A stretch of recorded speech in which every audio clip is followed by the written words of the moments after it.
let's kick things off with the introductions to our panelists. So the first panelist that we have today is Jerry Batista, who is a Professor Emeritus at the University of Western Ontario, London, Canada.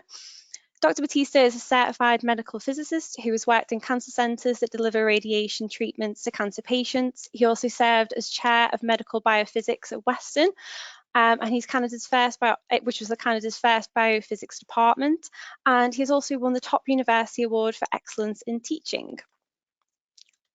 Our second panellist is Associate Professor Roberto Dillon, Academic Head, School of Science and Technology at James Cook University in Singapore.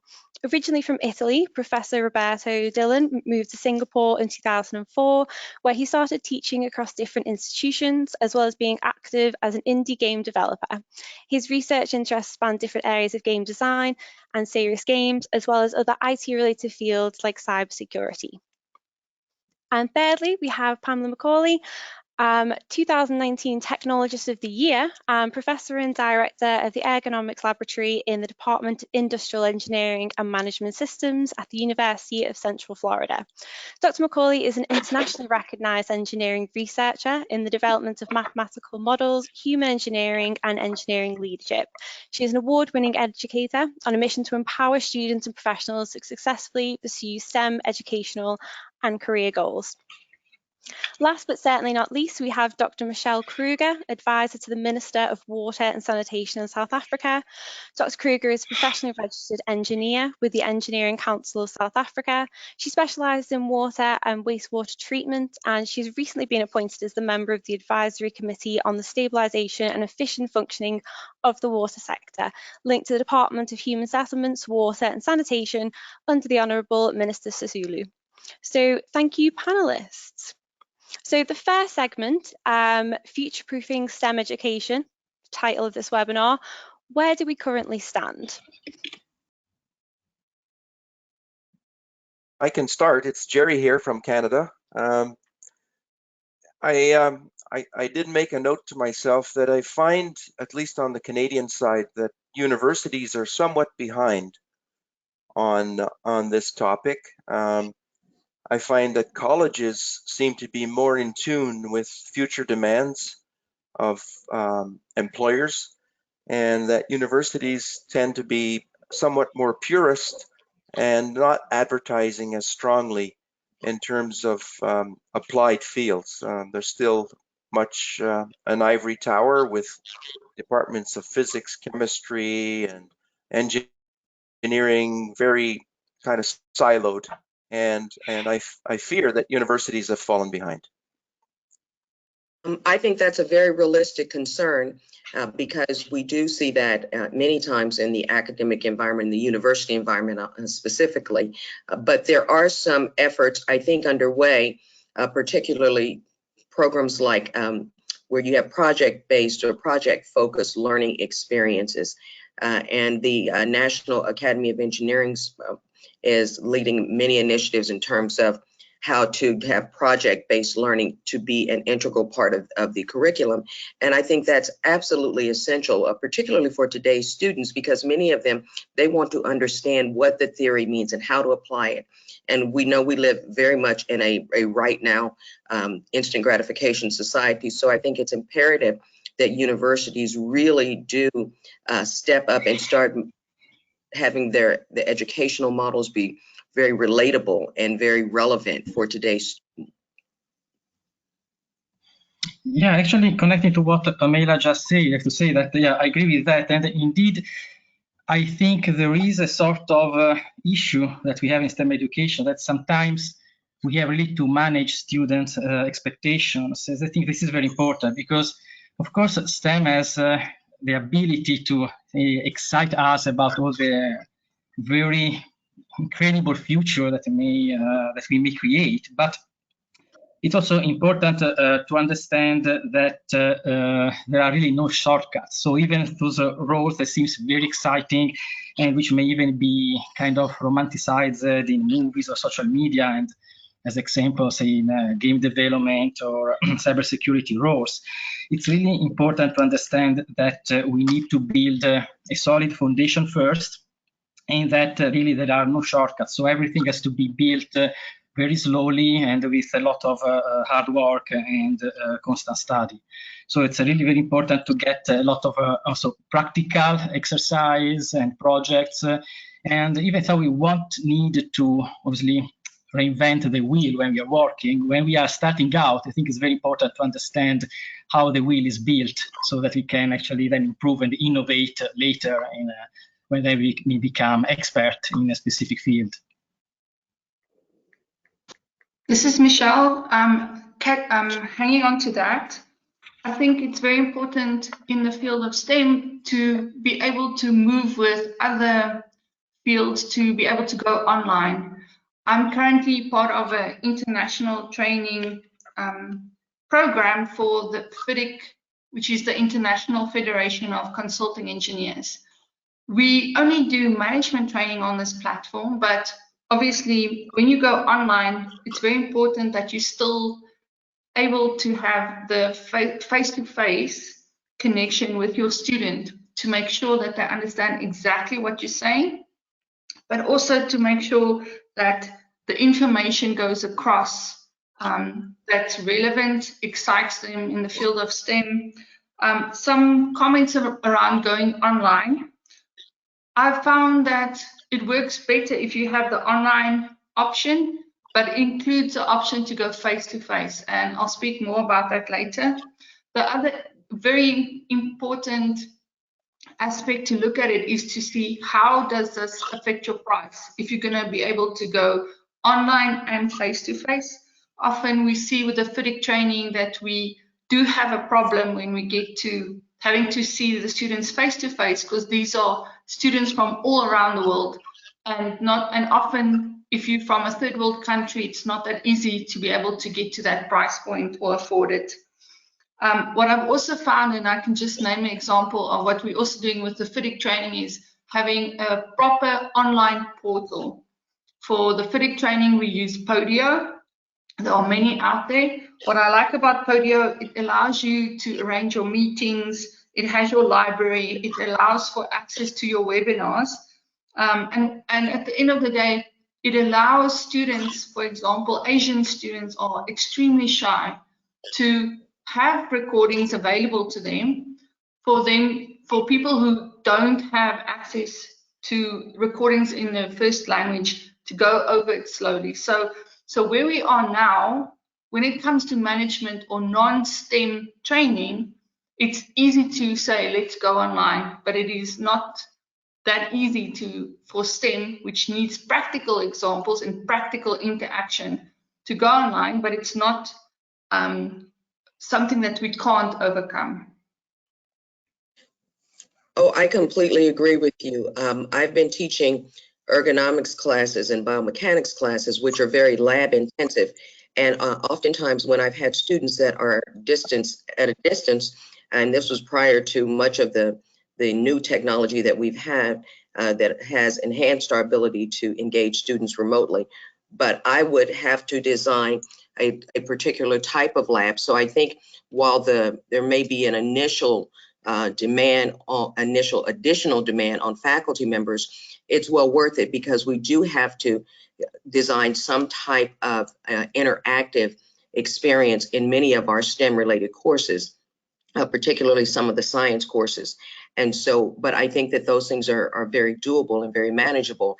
And of course, today, some of the young folks can't even remember a day when there wasn't a YouTube, but we can actually create videos of the actual laboratory or hands-on experiences, and then create additional model that may be scaled down a bit for a student who's remote to actually engage and have some hands-on activity.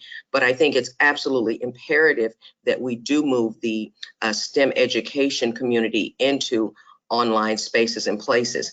And I wanted to get back to one of the points we made earlier about making sure that the material is relevant and yet being able to provide that foundational theory that's necessary. I think it's important that we, particularly as educators, don't get to the point that, stuck behind that we have to teach theory and as though that is an indication that you can't address the hands-on or real world or relevant applications. I mean, something as remote as what we would think calculus is, where I never loved doing triple integrations, but once I understood that you can use calculus from when you're doing physics to understand the trajectory, velocity, and acceleration. When you're looking at biomechanics, understanding the direction and amount of force and how that impacts an individual in an automobile collision and what that means with respect to tolerance. Those things make the theory much more real and make it more interesting, but it also enhances the learning experience.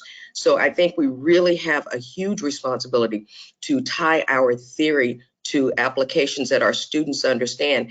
I've said many times, if we did that, if we really help students understand how much what we do in the STEM education community and application world, how real and relevant it is to the global society, we wouldn't have as difficult a time recruiting students.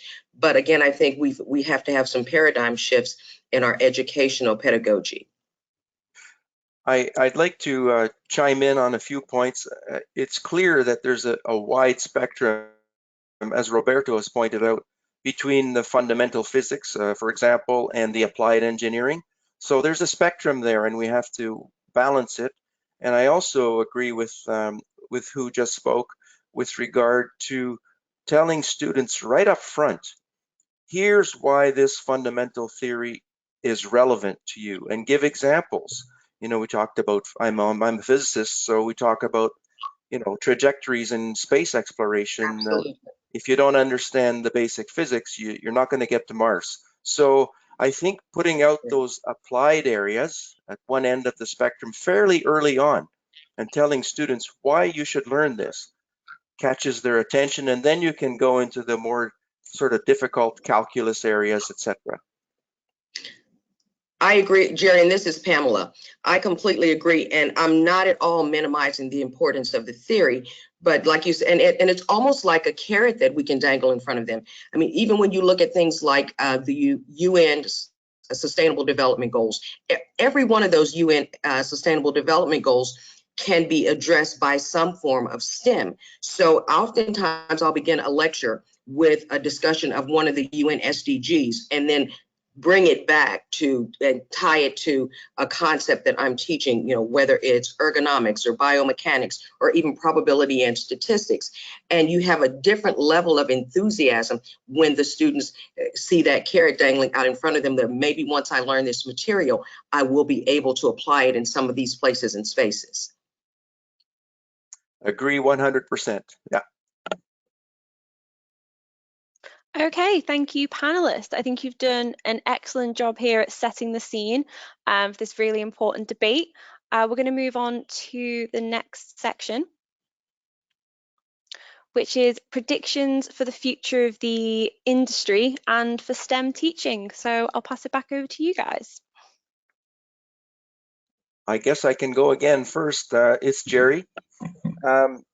It's clear that you know the scenery is changing very rapidly, and we do have to keep ourselves fully updated and renewed as educators. I'm thinking about AI, which in my field has taken off. To give you a practical example, the treatment planning for irradiation in cancer situations is done automatedly, I might say, but at the moment it's even marching quickly towards applying artificial intelligence procedures to automatically delineate targets in the body and normal structures, and then even optimizing the radiation dose patterns that are required. So things are moving very quickly, and we certainly have to make sure that we cover topics such as that. That's my my sense. Yes, indeed. It's I think that any technology-related industry is really moving forward at an incredible speed, and it's almost literally impossible to predict where things are going to go, even in the short term. So it's Well, of course, there is a lot of talk nowadays about AI, and indeed AI and machine learning and all the possible applications that these fields open are going to play a very important role in our future. I think that's that can be sure about it, even though we may really not know exactly which way things will shape up. So I'm actually very excited still for all the virtual reality and augmented reality, mixed reality kind of application. I think it's the time are finally getting mature for this technology to have a broader adoptions and also be able to shape in more meaningful ways what we are going to do and how we are going to interact with each other and with other technologies in the near future. So there are really a lot of things that are going to happen, are happening and going to happen. So I think it's a very exciting time to see where the industry and STEM in general are going, and also be a part of it and make this future happen. Oh, I completely agree. And of course, in the industrial engineering space, we've seen a lot of growth and advancement in advanced manufacturing. I'm excited when I see things like drones and delivering pizza. And I mean, we're not quite the Jetsons yet, the cartoon from, but it's very exciting to see us moving in a direction where we really do have tremendous impact in our daily lives from artificial intelligence. Think about what Siri and I mean, all of it. Then, of course, you don't even have to vacuum anymore. You can have the vacuum cleaner roaming around your house. And so, I mean, I think there's so many different opportunities and enthusiastic ways that we'll see STEM applied in industry. And then this can be fodder for us as faculty members, as teachers, because one of the things I always say is, I am so much smarter because of my students. I mean, they know things that when I'm in front of a classroom of 50 students, or in some of my larger classes, 200 students, those are some of the most educational experiences I will ever have, because while I can lay down the theory and the foundation oftentimes, and even bring in some real world examples, the things that these students think of, they have innovations and ideas that they're coming up with that we don't even know we want or we need. But boy, are we excited when it shows up. I mean, think about it, when you used to have to order pizza and wait for it to come. I mean, you get online today, you can get from Grubhub to Uber Eats and so the world is changing so much. And technology really is fueling this. And then, of course, having access to this technology. And I love the global nature of this panel. I want to compliment Taylor and Francis for this, because it really is such a global society. And I think our students today are expecting us to interact on a global level as it relates to technology, and for us to have knowledge and experiences that we can share across borders. So it's really exciting to actually see some of this realized. I'm impressed on how unified we are in these concepts. For those in the audience, we have not rehearsed this, and right. we are living in different countries internationally, and we seem to be singing from the same song sheet. So it's just remarkable how the technology has permeated throughout the world. Absolutely. From an engineering point of view, when we do water and wastewater treatment design, we now currently have the opportunity to put VR goggles on our clients, and they can literally, in virtual reality, walk through the water or wastewater treatment plant before we even start with detailed design. So this is extremely exciting in the world of engineering, and I'm sure it applies to many other STEM fields. And what's very important in engineering is the person who designs a water and wastewater treatment plant is often not the person who operates and maintains it. And one of our frustrations is when we do drawings in 2 dimensions, we'll often provide the drawings to the client, and they'll be so intimidated by these flat sheets that we often don't get comment. And only once the plant is commissioned, the client will say, but Michelle, I wanted it this way or that way. But they just don't understand flat shots. So in this, I have the opportunity to walk my client through the water or wastewater treatment plant and ask them, what have I done here and here that will limit your access to, say, a pump or a valve, so that they can easily maintain it. One of the biggest issues we always have is we supply these beautiful treatment plants, but because we don't operate it as designers, we'll do something really stupid and don't allow easy access to a valve so it can easily be replaced or accessed. So one of the exciting things in the world of STEM is anything can be done in VR. And it brings it back to training as well. If I can walk my students through a water wastewater treatment plant before it's even built, we can then do brainstorming sessions in, say, a class to say, if you're walking through this plant, what do you see? We can always take students to a real water wastewater treatment plant, but this speaks more to aspects of operation and maintenance, and they'll learn more about that. But important for me is when I have a treatment plant, I need to have access to real-time information. So that's flow, the amount of water we put through the system, and also raw water characteristics. So how strong is the sewage, or what does the raw water look like? And this brings it back to dashboarding. We often in STEM careers generate too much data to understand what's going on. And only when we look at trending do we get an idea of what is happening out there. Now, if we don't use dashboarding or big data analytics, we are simply overwhelmed with the data. But if we can use big data analytics and business analytics, we can now look at our trending, and we can get real-time report back out of, say, a treatment plant. So, for example, if I am not dosing enough chlorine, I know that in the final water, there will be increase of E. coli, for example, but if I have real-time data, I can improve the amount of chlorine I'm dosing and also reduce the amount that I'm dosing. So you don't have to overdose to be able to make the limits that you're required to.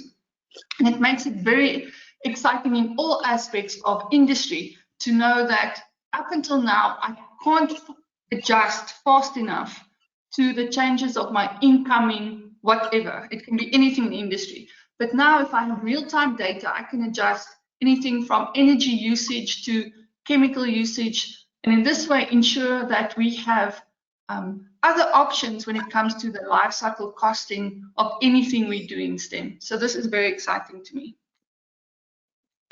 Thank you for that, Michelle, and thank you everyone for your contributions. We're going to move on to the next segment, but I would just like to thank you for your interest and thoughts, and I appreciate the way that you've all brought it back to the student. And like you said, it's all quite interesting that despite the different fields and the global regions, there's a lot of comparisons and similarities, so thank you for that. The next segment we're moving on to now is how do faculty future-proof their teaching roles and their research? Again, thinking about STEM and thinking about the changing world around us. Thanks, panelists, and I'll send it back over to you. I think the roles are changing, and my big message is that there's lifelong learning on the part of students, and there's lifelong learning on the part of educators. And specifically, you know, the old professor who brings out their dusty old notes and regurgitates them on a whiteboard, those days are gone. And I think we have to continue adapting our lectures and updating them frequently. And I mean, probably every time we teach, we should update and add something new and exciting and spice to the lectures. So I think the teaching role is very dynamic now. It's not a repetition of lectures. It's a refreshment of lectures constantly. Oh, I completely agree. Yeah. I'm sorry. Please. Go ahead, Roberto. Oh, no, please, you can go on. No, I was just going to say that I agree completely with that. And for me, one of the best ways that I found to update my lectures, because it's a lot of work for a faculty member, particularly younger faculty members, to have to update your lecture or your notes every time you teach a course. But one of the best experiences for me is doing it almost real time as my students are sharing different projects, or again, I very focus a lot on project-based learning, but I will integrate the material that they are sharing with each other and with me and with the class into my lecture notes for future semesters. And I think, so that's definitely something we want to make sure that we do. And it's very different than it was when I first joined the Academy 27 years ago. But Roberto, you were going to say something?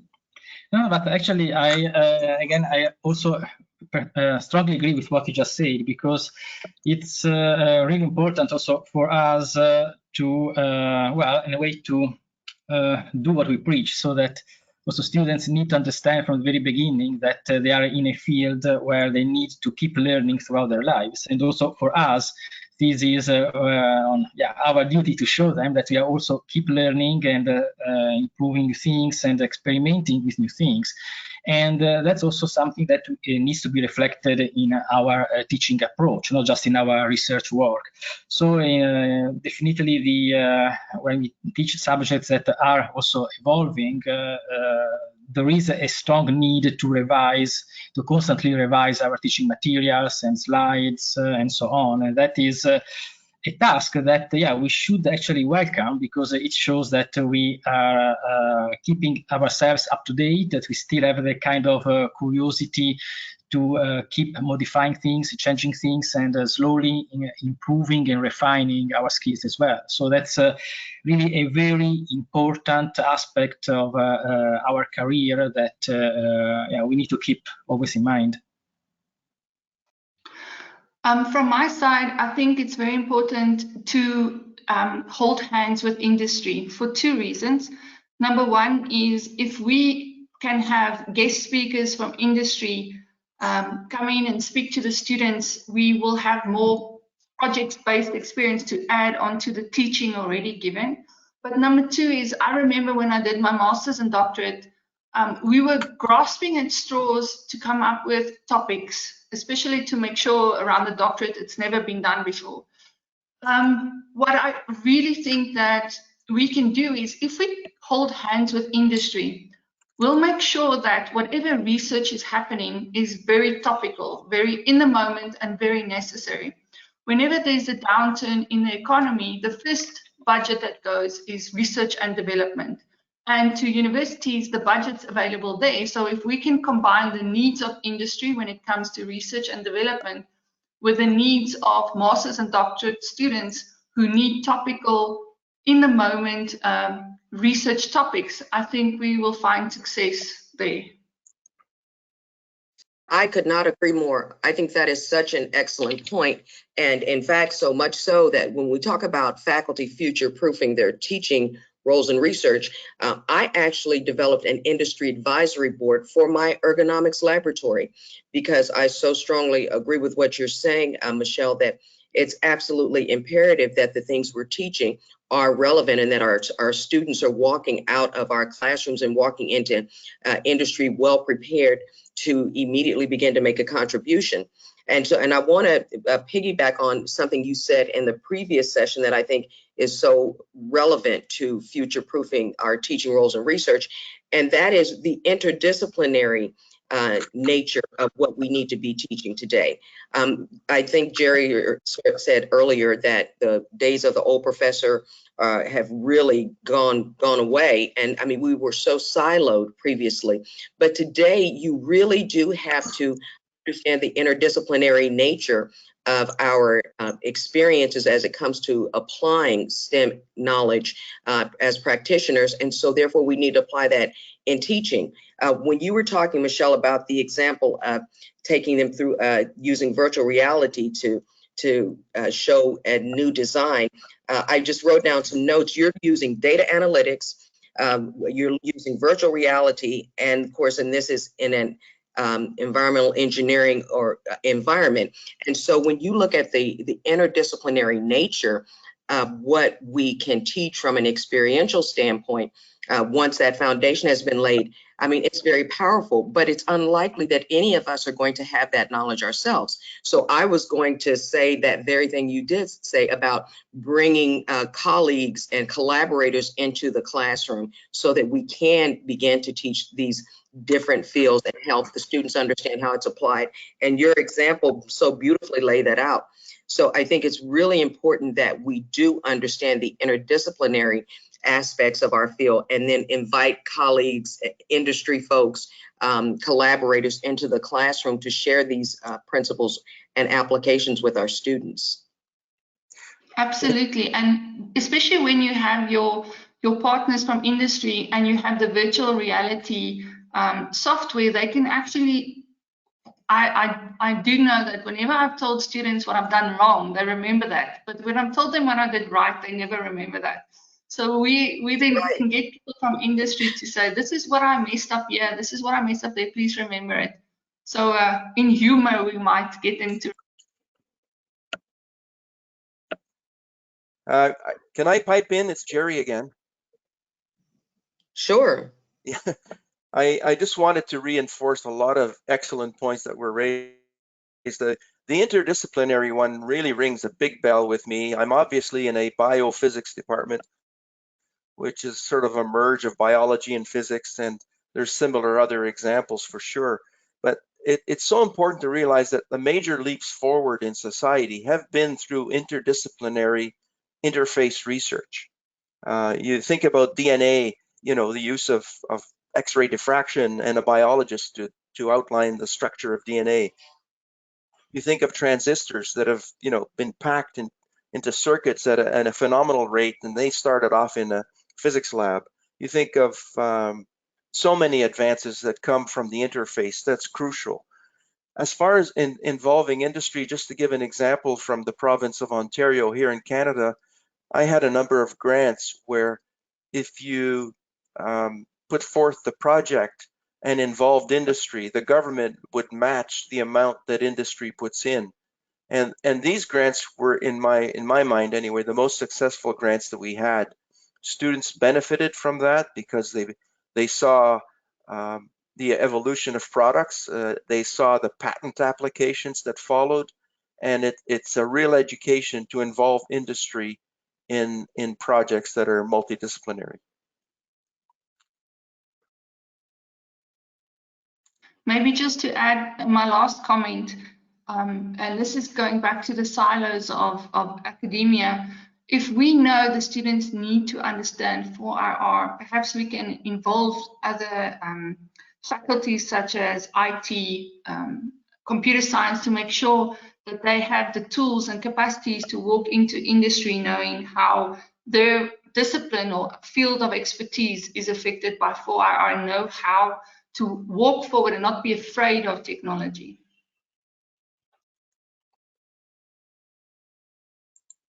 That's right. There's a sharing of language as well, lingo, in each of the specialties, and we break down those barriers by working across the disciplines.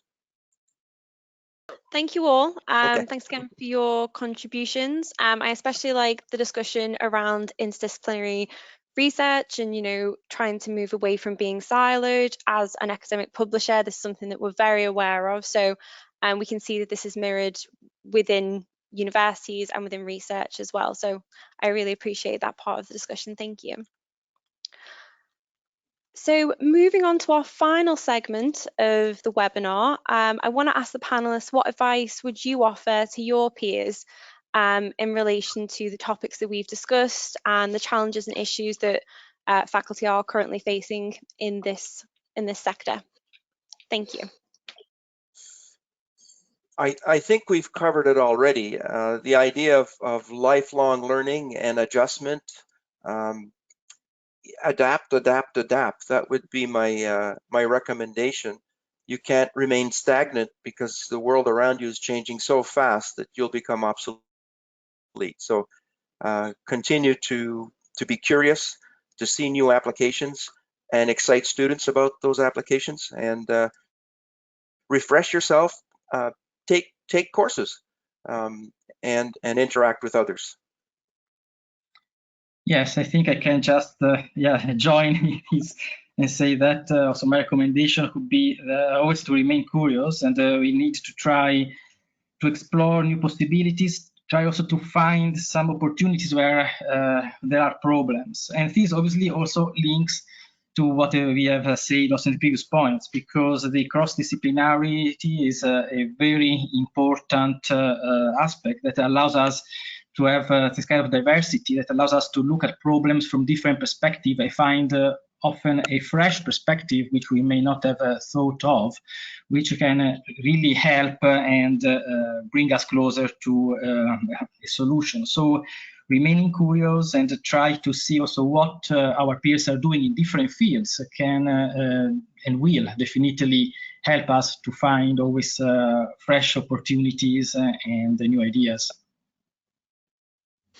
I agree completely with that. And I think some of the strategies that I would offer to my peers as it relates to a lot of what we've said, because we put a lot out there for our colleagues today with lifelong learning, with interdisciplinary activities, project-based learning, and oftentimes faculty members, and I'm particularly sensitive to young faculty members who I've mentored several, oftentimes they will feel overwhelmed, but just some practical strategies to address some of this, little things like joining a LinkedIn group that has the focus of your educational or research interest, and then sharing notes across those groups, inviting folks in those groups to be a part of your course as a guest lecturer. But also, I think as academics, oftentimes we join our professional societies and we talk to other academics, and we get other academics' perspectives. And while that's well and good, we publish papers and we read each other's papers. We really do. I want to get back to what Michelle said about the industry focus. We need to have more industry application.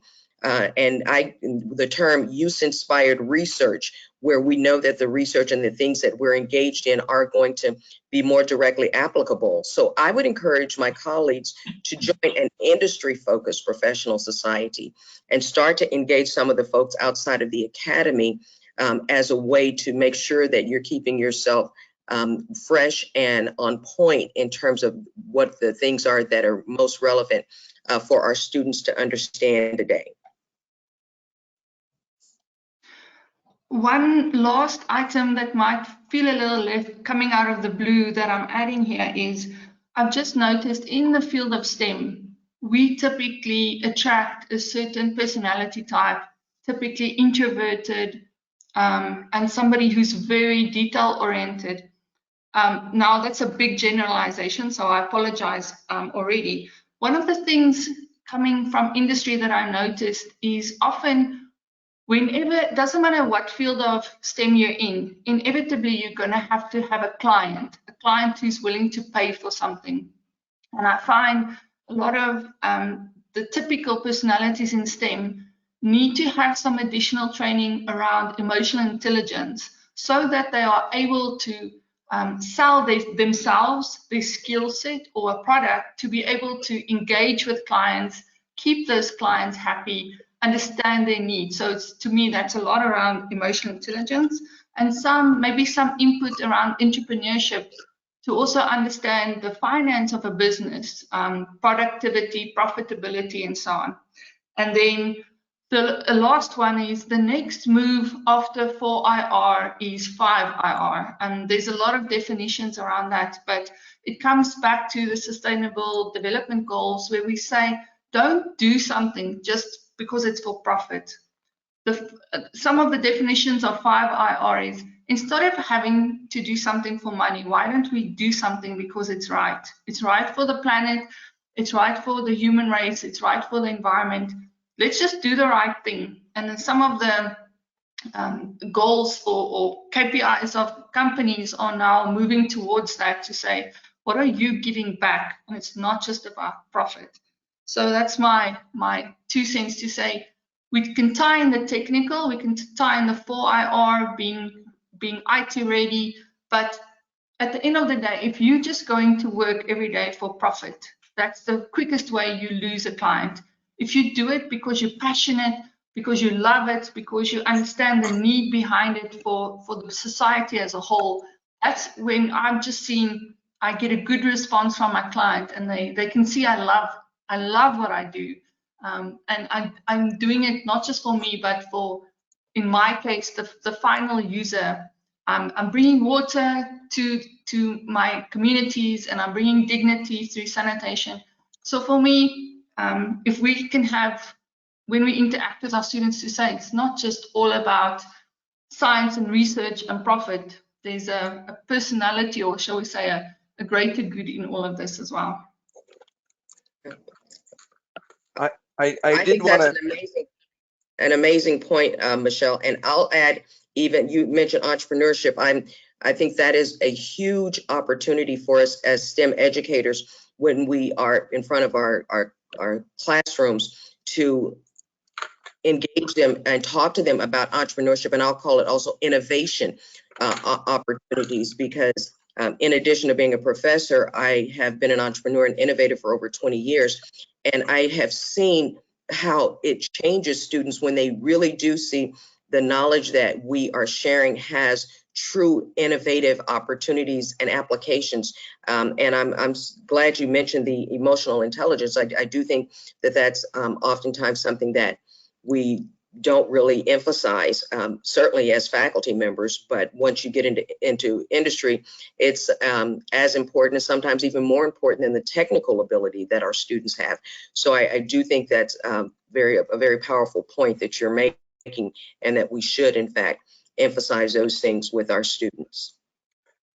I do want to give an example of the siloship of universities. In our department, for many years, we've had a course that was called Scientific Communication, and it addressed in part what you were referring to in terms of communicating with your clients, for example. And we had external reviewers come in to our department, and they indicated, well, what is this course? You know, they almost gave it a feeling of Mickey Mouse course. And we fought hard to keep the course in place. And it's one of the better courses, and students come back, and it opened up their minds and their way of communicating, including introverts, that became a bit more effective. So I think that's really important in entrepreneurship. You have to be a salesman for sure. And the other point I wanted to raise back, I'm going back to interdisciplinary again. I think one of you mentioned earlier that, you know, there are sometimes problems in engineering with overload of data and dashboards that don't work, or, you know, not getting input from the user in the design of something, and, you know, they don't quite understand what's going on. You know, start with the user. Well, by being interdisciplinary, a lot of those issues do flush out, because someone from another field is going to say, well, what, I don't understand what you're saying here. What is that button in the upper right corner? It doesn't belong there. So I think I'm rambling a little bit, but communication is so important, and interdisciplinary activity, hands-on activity, helps to break down those walls and produce better products. It really does. It really does. And you weren't rambling at all, Jerry. When we think about the interdisciplinary nature and also the hands-on learning, if I can just briefly share an example, I did a project, or was awarded a project with the World Bank, and it was a project to study HIV and AIDS healthcare service delivery in the developing world, and they wanted us to have an international team. So I had students from South Africa on my research team, and we traveled to Malawi with my American students.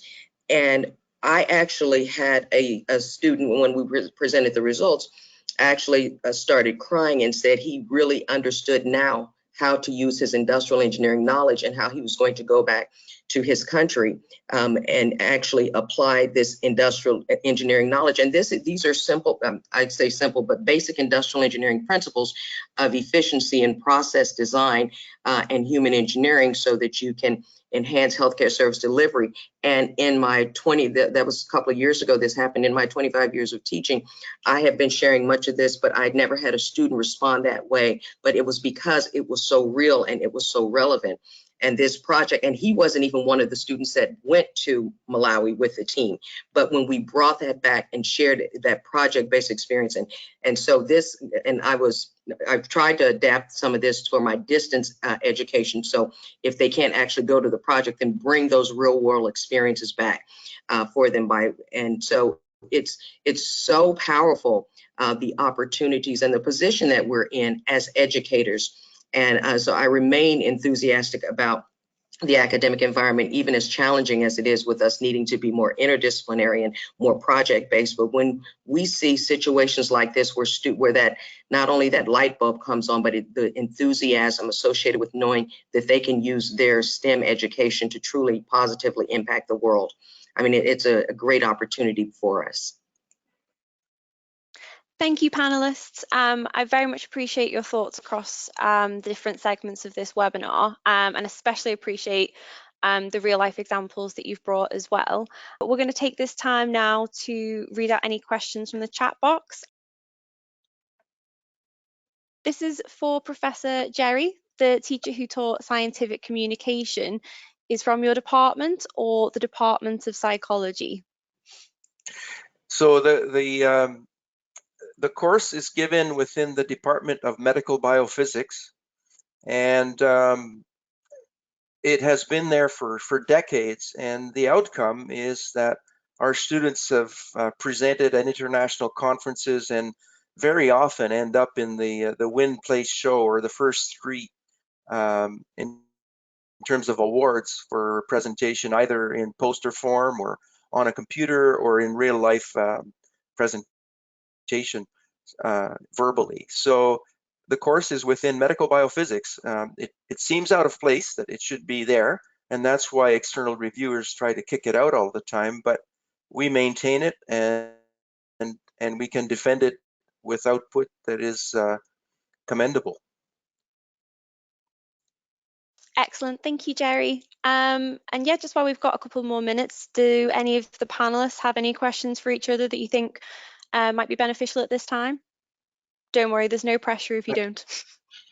I just wanted to add one other word that is used in our circles. It's called experiential learning, and I think it's synonymous with problem solving and problem-based learning. So that's another kind of lingo for that. And I believe wholeheartedly in hands-on devices or virtual, YouTube's kind of labs.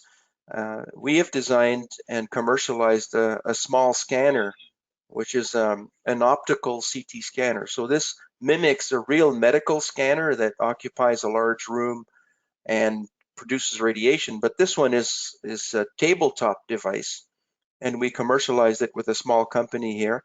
And the students love it. I mean, they can see the rays, which you cannot see with x-rays.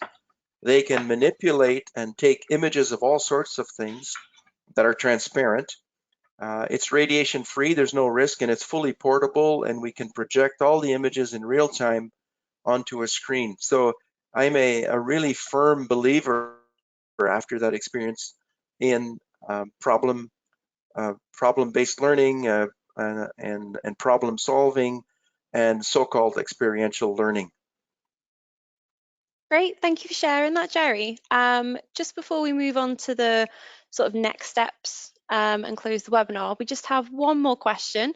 What do you think about embedding some liberal subjects into STEM education? If you think it is a good idea, what liberal elements / subjects should be introduced?